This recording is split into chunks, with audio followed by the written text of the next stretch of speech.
Welcome back to Street Smart. For our latest task force, we zero in on Boston and its race for the next Facebook. Boston is known as the birthplace of modern venture capitalism, but in recent years, the city's had some setbacks in keeping its most talented entrepreneurs. Back in 2004, after Boston venture capitalist turned Mark Zuckerberg down when he asked for money to expand his social media site, Zuckerberg headed west to California. Well, now Boston is back in the fight, determined not to lose out again. Joining us now with what Boston needs to do to regain its edge is Michael Greeley. He's managing partner of Flybridge Capital Partners. Also with us from Boston is Eric Paley. He's managing partner of Founder Collective. Gentlemen, great to have you here on Street Smart.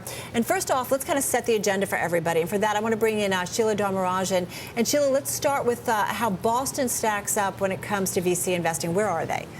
Well, Carol, unfortunately, Boston has been losing some steam. So when you take a look at the percentage of Boston-based VC investments in companies, it has been dropping. So, for example, last year, it was 11%. So Boston made up of 11% of U.S. venture investments, which is down 15% from 2003. You know, we've been talking a lot about these big, hot social media IPOs. Well, Boston has also been losing out a little bit of ground there as well. In fact, if you take a look at venture-backed IPOs for the first half of this year, Massachusetts actually accounted for about 3% of those IPOs. That's compared with 11% on average for the entire decade. Now, I will point out it's not just about the investments in these companies. It does have to do a bit with the VC firms themselves. Boston's certainly losing plenty of ground versus Silicon Valley. In fact, we have some stats here. If you take a look at it, Silicon Valley firms have actually raised 3 times as much as their New England counterparts in the past 5 years. And that number has only increased, Carol, about 7 times as much as them in the first quarter of this year alone. Interesting stats. Hey, guys, let me get your perspective on it. Michael, I mean, is Boston kind of losing venture capital sizzle at this point, in your view? You know, so to be clear, Eric and I did not pass on Facebook. And I think the... you didn't pass on Facebook? We did not pass on Facebook. Okay. We did not invest in Facebook. We did not pass on Facebook. You know, venture capital has been noted over the generations of going through secular changes. Right now, we're in a time when social media, e-commerce is very hot. And that's just not what Boston's strong in. We're strong in life sciences, robotics, infrastructure, computing, storage. Those sectors continue to be very strong in Boston. All right, so you are very active in those areas. Yes, and I just saw the second quarter funding data. We, as a community, invested a little over $1 billion in 90 companies, so it was a very good second quarter. So, Eric, safe to say that you say Boston's doing fairly well as well? I think there are a lot of areas that Boston's naturally very strong at, and it may not be that our best edge is consumer internet.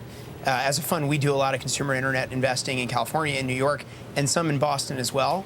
I think what I'd say is I'm seeing a rising scene around consumer internet in Boston, and I'm very glad to see that.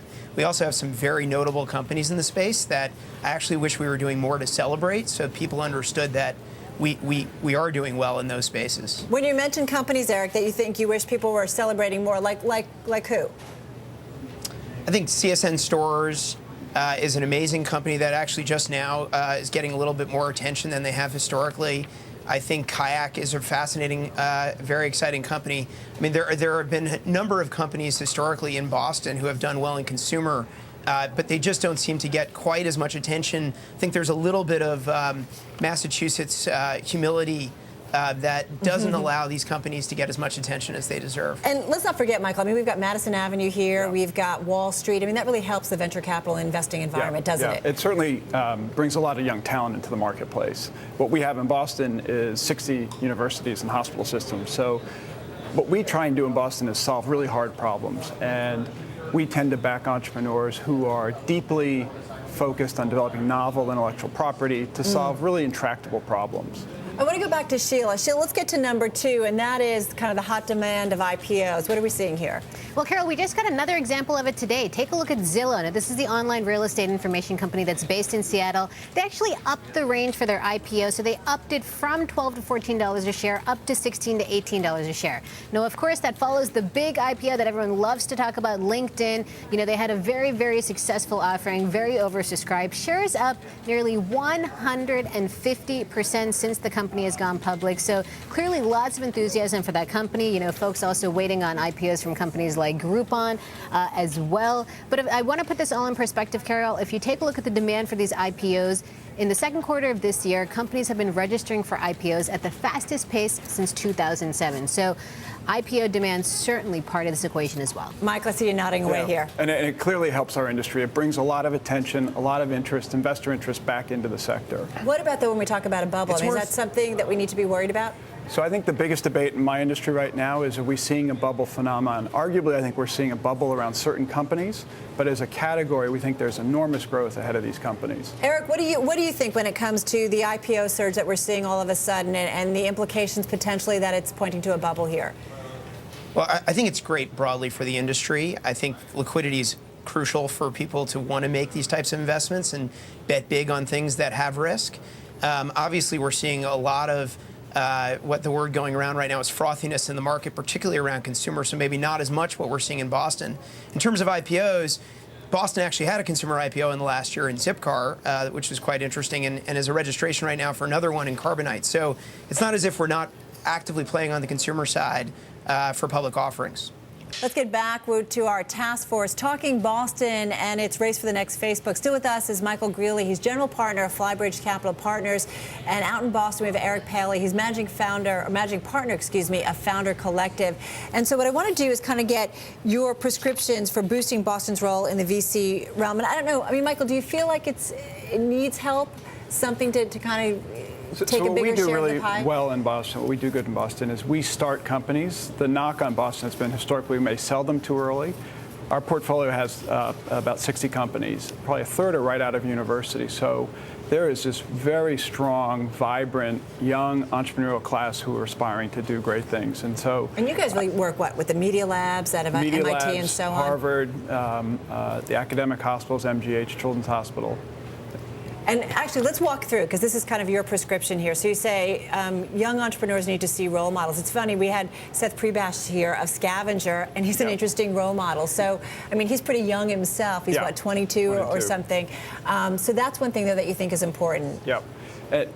And to that end, what we've done recently, Eric and I launched a program called 12 by 12, where we have 12 senior executives matched up with 12 senior venture capitalists to start 12 companies. And it's a way to bring mentorship back into the equation. Eric, you're out there in Boston. I don't want to leave you out. So what's your prescription? And I'm going to walk everybody through. You say Boston needs to get over its inferiority complex. They need to write more checks, VCs, and VCs need to take more risks in backing young first-time founders. Just kind of talk about this.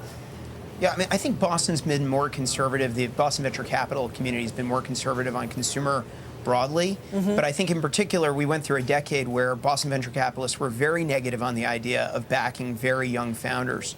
I think the challenge there is a lot of the great stuff happening on the internet is happening by very young founders because they have a different form of DNA.